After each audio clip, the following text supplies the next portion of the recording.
함께 사도신경으로 우리의 신앙을 고백하겠습니다. 나는 전능하신 아버지 하나님 천지의 창조주를 믿습니다. 나는 그의 유일하신 아들 우리 주 예수 그리스도를 믿습니다. 그는 성령으로 잉태되어 동정녀 마리아에게서 나시고 본디오 빌라도에게 고난을 받아 십자가에 못 박혀 죽으시고 장사된 지 사흘 만에 죽은 자 가운데서 다시 살아나셨으며 하늘에 오르시어 전능하신 아버지 하나님 우편에 앉아 계시다가 거기로부터 살아있는 자와 죽은 자를 심판하러 오십니다.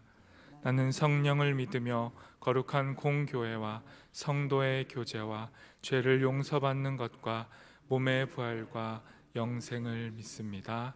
아멘. 다 함께 찬송가 419장으로 주님을 찬양하겠습니다.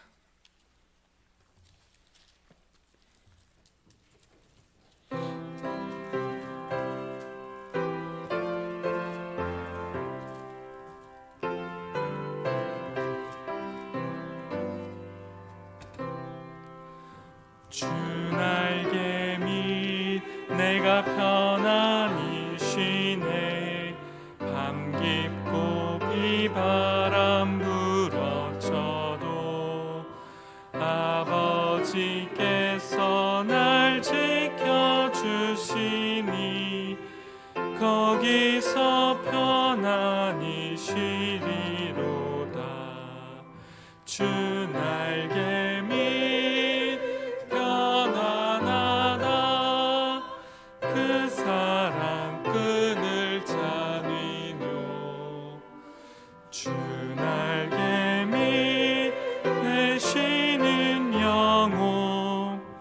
영원히 거기서 살리.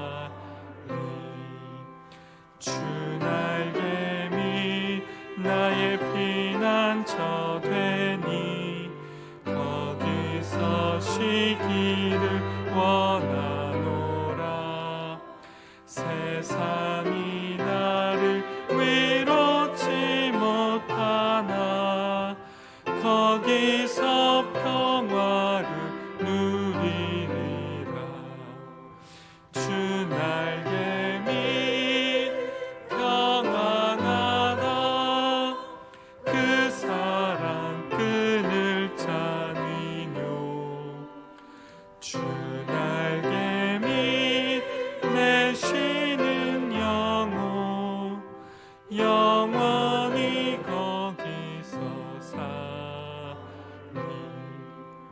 주 날개미 참된 기쁨이 있네.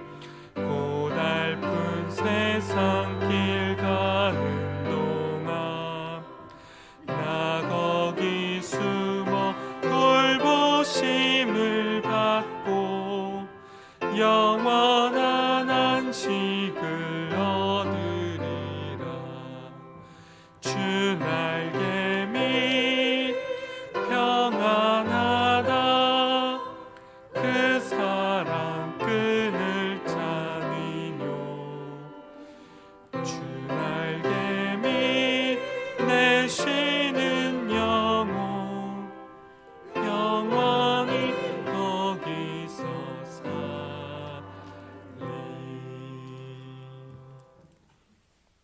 오늘 우리에게 주신 하나님의 말씀은 룻기 2장 1절에서 13절까지의 말씀입니다. 구약성경 룻기 2장 1절에서 13절까지 구약 402쪽에 있습니다.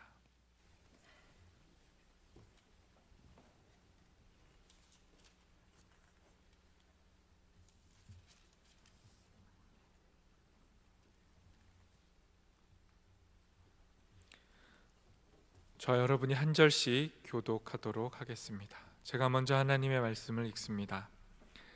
나오미의 남편 엘리멜렉의 친족으로 유력한 자가 있으니 그의 이름은 보아스더라.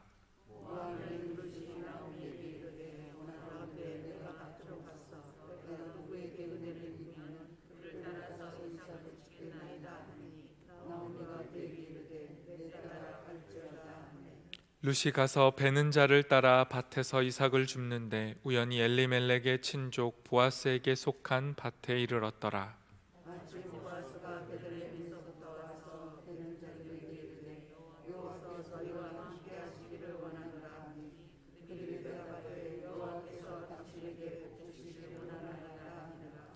보아스가 베는 자들을 거느린 사환에게 이르되 이는 누구의 소녀냐 하니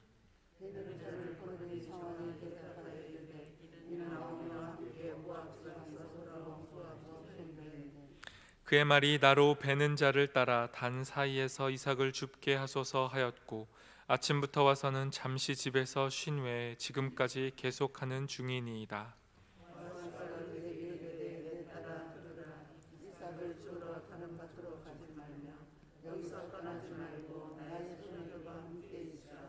그들이 베는 밭을 보고 그들을 따르라. 내가 그 소년들에게 명령하여 너를 건드리지 말라 하였느니라. 목이 마르거든 그릇에 가서 소년들이 길러온 것을 마실지니라 하는지라.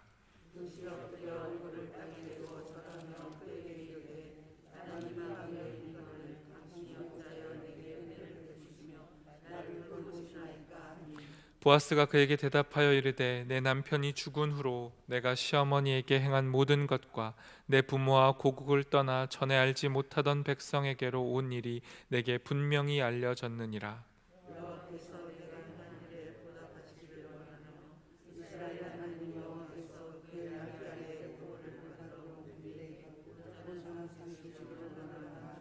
함께 읽겠습니다. 루시 이르되 내 주여 내가 당신께 은혜 입기를 원하나이다. 나는 당신의 하녀 중에 하나와도 같지 못하오나 당신이 이 하녀를 위로하시고 마음을 기쁘게 하는 말씀을 하셨나이다 하니라. 아멘.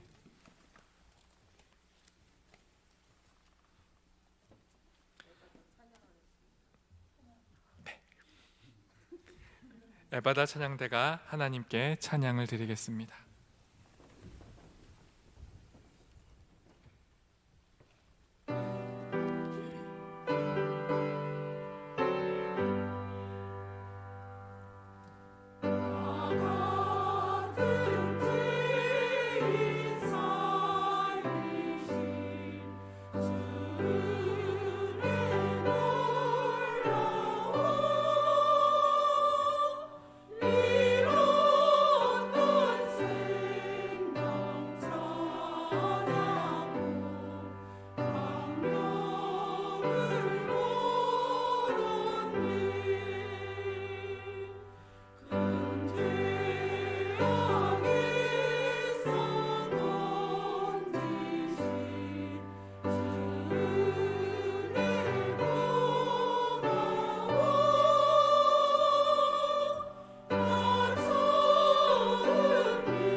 에바다 찬양대의 찬양을 하나님께서 기뻐 받으신 줄 믿습니다. 오늘의 본문인 룻기 2장은 룻과 보아스의 사랑 이야기가 담겨져 있습니다. 그리고 그 사랑 이야기의 서막에 해당됩니다. 드라마로 치자면 남녀 주인공의 로맨스가 시작되는 도입부에 해당됩니다. 가장 설레이고 또 흥미진진한 이야기 중에 하나입니다. 사랑이 찾아오는 방식은 참 다양하지만 룻과 보아스의 사랑은 우연처럼 보이지만 그 안에 하나님의 필연이 담겨 있음을 보여줍니다. 마치 최근에 가장 인기 있었던 드라마 여러분 모두가 즐겨 보셨을 신사와 아가씨와 같이 멋지고 설레이는 로맨스이면서 동시에 가장 약한 자를 돌보시는 하나님, 하나님으로부터 가장 멀리 있는 자들을 잊지 않으시고 그 작은 자들을 통해 하나님의 큰 구원을 이루시는 하나님의 사랑을 보여주는 이야기가 바로 룻과 보아스의 이야기입니다. 겉으로는 이 두 남녀의 사랑 이야기 같지만 이 이야기 안에는 하나님께서 이 두 사람을 통해 다윗 그리고 예수님까지 탄생하게 하심으로 하나님의 더 큰 구원과 사랑을 이루어 가시는 그 놀라운 사실을 담고 있습니다. 룻과 보아스의 이야기 안에는 결국 우리를 향한 하나님의 사랑이 담겨져 있는 것입니다. 1절 말씀부터 살펴보도록 하겠습니다. 1절입니다. 나오미의 남편 엘리멜렉의 친족으로 유력한 자가 있으니 그의 이름은 보아스더라. 아름다운 사랑 이야기의 이 남자 주인공이 먼저 소개됩니다. 그의 이름은 보아스입니다. 이름의 뜻 그대로 보아스는 유력한 자, 힘이 있고 권세가 있고 재물, 권력까지 갖춘 모든 것을 가지고 있는 남자로 소개됩니다. 그런데 반해서 이 이야기의 여자 주인공인 룻은 너무도 가난하고 힘이 없는 작은 자로 소개됩니다. 2절 말씀입니다. 모압 여인 룻이 나오미에게 이르되 원하건대 내가 밭으로 가서 내가 누구에게 은혜를 입으면 그를 따라서 이삭을 줍겠나이다 하니 나오미가 그에게 이르되 내 따라 갈지어다 하매. 룻은 모압 여인입니다. 이방 여인이면서 이스라엘의 원수의 나라의 사람입니다. 당시 모압은 이스라엘의 원수의 나라 중 하나였습니다. 거기에다 과부이고 과부의 며느리입니다.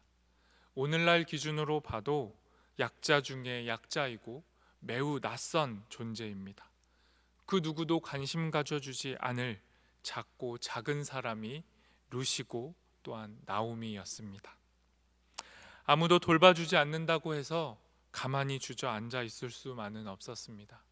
그래서 룻은 그의 시어머니인 나오미에게 자신이 나가서 밭에 떨어진 이삭이라도 줍겠다라고 이야기합니다. 그런데 룻이 이렇게 누군가의 밭에서 이삭을 줍겠다라고 말할 수 있는 배경에는 하나님께서 정하신 율법이 있습니다. 레위기 19장 9절을 세 번역으로 제가 읽겠습니다. 밭에서 난 곡식을 거두어 드릴 때에는 밭 구석구석까지 다 거두어 들여서는 안 된다. 거두어 들인 다음에 떨어진 이삭을 주어서도 안 된다. 하나님께서는 율법을 통해 가난한 자들을 위해 추수할 때에 밭에 있는 떨어진 곡식은 남겨두라고 명령하셨습니다. 하나님의 나라 이스라엘이 사회적 약자를 위해 최소한의 사회적 안정망을 구축할 수 있는 나라가 되도록 하나님께서 율법으로 명령을 하셨던 겁니다. 이 같은 배경 속에서 룻은 이삭을 주우러 밭으로 나갑니다. 3절과 4절입니다. 룻이 가서 베는 자를 따라 밭에서 이삭을 줍는데 우연히 엘리멜렉의 친족 보아스에게 속한 밭에 이르렀더라. 마침 보아스가 베들레헴에서부터 와서 베는 자들에게 이르되 여호와께서 너희와 함께 하시기를 원하노라 하니 그들이 대답하되 여호와께서 당신에게 복 주시기를 원하나이다 하니라. 룻이 곡식을 거두는 일꾼들을 따라다니면서 이삭을 줍고 있었습니다. 그런데 성경은 우연히도 그 밭이 보아스의 밭이다라고 이야기합니다. 그리고 마침 그날 그 밭에 보아스가 나타납니다. 사람의 눈으로 보면 우연이고 그저 신기한 일이지만 하나님의 관점에서 본다면 이 일은 필연입니다. 하나님의 계획하심이었습니다. 하나님의 돌보심과 계획 안에서 룻과 보아스가 이렇게 만나게 된 것입니다. 보아스는 자신의 일꾼들을 관리하는 종에게 자신의 밭에서 이삭을 줍고 있는 처음 보는 여인인 이 여자가 누구인지를 묻습니다. 그러자 종이 룻에 대해서 이렇게 이야기합니다. 6절과 7절입니다.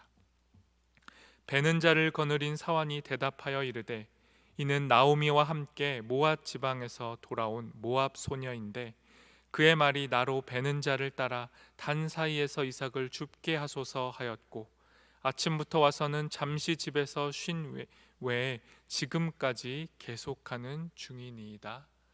아멘. 종은 룻이 나오미와 함께 모압에서 온 젊은 여인이고 일꾼들을 따라다니면서 이삭을 줍는데 아침부터 지금까지 쉬지 않고 계속 일하고 있다라고 설명해 줍니다. 이방 여인으로서 시어머니를 위해 자신을 아끼지 않고 성실하게 일하고 있는 룻의 모습을 보여줍니다. 그리고 이 룻을 향해 보아스가 마음을 열고 자비를 베풉니다. 8절과 9절입니다. 보아스가 룻에게 이르되 내 딸아 들으라. 이삭을 주우러 다른 밭으로 가지 말며 여기서 떠나지 말고 나의 소녀들과 함께 있으라. 그들이 베는 밭을 보고 그들을 따르라. 내가 그 소년들에게 명령하여 너를 건드리지 말라 하였느니라. 목이 마르거든 그릇에 가서 소년들이 길러온 것을 마실지니라 하는지라. 보아스는 룻에게 이삭을 줍기 위해 다른 밭으로 갈 필요가 없다라고 말합니다. 이제 마음껏 자신의 밭에서 이삭을 주우라고 합니다. 그리고 남자 일꾼들이 룻을 건드리지 못하도록 조치를 취해주고 마음 편히 이삭을 줍다가 목이 마르면 준비된 항아리에 담긴 물도 마음껏 마시라고 이야기해 줍니다. 그저 작은 여인에 불과한 이 여인에게 룻에게 보아스는 과분한 대접을 했고 이 과분한 사랑을 받은 룻이 보아스 앞에 엎드립니다. 10절 말씀입니다. 룻이 엎드려 얼굴을 땅에 대고 절하며 그에게 이르되 나는 이방 여인이거늘 당신이 어찌하여 내게 은혜를 베푸시며 나를 돌보시나이까 하니. 원수의 나라 이방 여인인 자신을 향해 보아스가 베푼 은혜에 감동한 룻은 이마를 땅에 대고 엎드려 절하며 감사를 표합니다. 모든 것을 잃어버리고 아무것도 없는 자신을 향한 이 보아스가 마치 하나님을 대신하여 자신의 삶을 돌보아주고 이해해주고 격려해준다라고 느꼈던 것입니다. 그리고 하나님을 정말 대신하듯 룻을 향하여 보아스가 칭찬과 축복을 전달합니다. 11절과 12절입니다. 보아스가 그에게 대답하여 이르되 내 남편이 죽은 후로 내가 시어머니에게 행한 모든 것과 내 부모와 고국을 떠나 전에 알지 못하던 백성에게로 온 일이 내게 분명히 알려졌느니라. 여호와께서 내가 행한 일에 보답하시기를 원하며 이스라엘의 하나님 여호와께서 그의 날개 아래 보호를 받으러 온 내게 온전한 상 주시기를 원하노라 하는지라. 아멘. 보아스는 룻에게 말합니다. 룻이 걸어온 인생의 궤적을 보아스가 알고 있다라고 말합니다. 룻은 충분히 젊었기 때문에 그의 부모에게로 돌아가고 그의 나라에서 거하며 젊은 자와 다시 결혼해서 살 수 있었습니다. 그런데 룻은 그 모든 것을 선택하지 않고 그의 시어머니를 돌보는 것을 선택했고 그의 시어머니의 하나님의 나라로 함께 돌아왔습니다. 고생할 것이 너무도 분명함에도 이 일을 선택했습니다. 보아스의 자비와 인애가 룻에게 전해지기 전에 이미 룻이 먼저 그의 시어머니에게 인애를 베풀었습니다. 그 인애와 사랑을 보아스가 알고 있다라고 헤아려 준 것입니다. 마치 하나님께서 룻에게 내가 한 일을 내가 알고 있다. 내가 아무도 보지 않는 그 상황 속에서 작은 자였던 시어머니 나오미에게 한 일을 내가 알고 있다. 그 일에 반드시 상을 허락하겠다라고 말씀해 주신 겁니다. 이 위로를 보아스가 룻에게 전달한 것입니다. 하나님의 날개 아래로 피한 자를 하나님이 외면하지 않으신다라고 분명하게 말씀하신 겁니다. 마지막 13절입니다. 룻이 이르되 내 주여 내가 당신께 은혜 입기를 원하나이다. 나는 당신의 하녀 중에 하나와도 같지 못하오나 당신이 이 하녀를 위로하시고 마음을 기쁘게 하는 말씀을 하셨나이다 하니라. 아멘. 룻이 이에 응답합니다. 세번역에 보면 어른께서 이토록 잘 보살펴 주시니 몸둘 바를 모르겠나이다. 어른께서 거느리고 계신 여종들 축에 끼지도 못할 이 종을 이처럼 위로하여 주시니 보잘것없는 이 몸이 큰 용기를 얻습니다 라고 대답합니다. 자신의 삶을 그 누구도 위로해 주지 않았고 그 누구도 자신에게 힘과 용기를 주지 못했는데 지금 하나님께서 보아스를 통해 자신을 위로하시고 용기를 북돋아 주고 있다라고 룻이 고백합니다. 하나님께서는 룻과 보아스의 사랑 이야기를 통해 사람이 계획하지 못한 그저 우연처럼 보이는 일들 속에서도 하나님께서 작은 자를 위로하고 계심을 보여줍니다. 마치 하나님께서 보아스를 보내셔서 그 보아스라는 사람을 통해 작은 자들을 위로하실 수 있는 분임을 또한 말씀하고 있습니다. 그리고 이 보아스의 모습을 통해 하나님은 자신의 사랑을 우리에게 보여주십니다. 작은 자들을 격려하고 위로하시는 하나님, 힘을 가진 그 힘을 가지고 작은 자들을 종처럼 부리는 것이 아니라 그 종들을 귀히 여기고 대접하시는 하나님, 작은 자의 삶에 용기를 북돋아 주시는 하나님, 이 하나님의 사랑이 지금 룻과 보아스의 사랑 이야기에 담겨져 있는 것입니다. 이 말씀을 통해 먼저 작은 자 된 우리가 하나님의 날개 아래로 피할 수 있었으면 좋겠습니다. 다른 곳에서 위로를 얻으려 하지 않고 하나님 아래에서 위로를 얻는 우리가 되기를 소망합니다. 또한 작은 자처럼 살아가고 아무도 돌보지 않는 자들에게 나아가서 그들을 하나님의 날개 아래로 초대하는 그 귀한 일을 감당하는 우리 모두가 되기를 소망합니다. 이 시간 함께 마음을 모아 기도하겠습니다. 기도하실 때 연약한 자의 기도를 응답하시는 하나님, 가장 작은 자까지도 돌보시고 그 작은 자를 통해 하나님의 큰 일을 이루어 가시는 하나님, 우리의 작은 삶의 이야기들도 하나님의 구원의 이야기에 담길 수 있음에 감사하며 그 하나님 앞에 우리의 삶을 통해 하나님의 구원과 사랑을 증거하게 해달라고 기도했으면 좋겠습니다.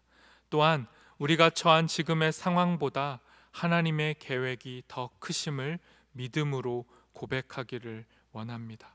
그리고 주의 날개 그늘 아래로 우리를 인도하셨듯이 우리도 또 다른 누군가를 주의 날개 아래로 인도하고 보살피고 돌보게 허락하여 달라고 함께 기도하겠습니다.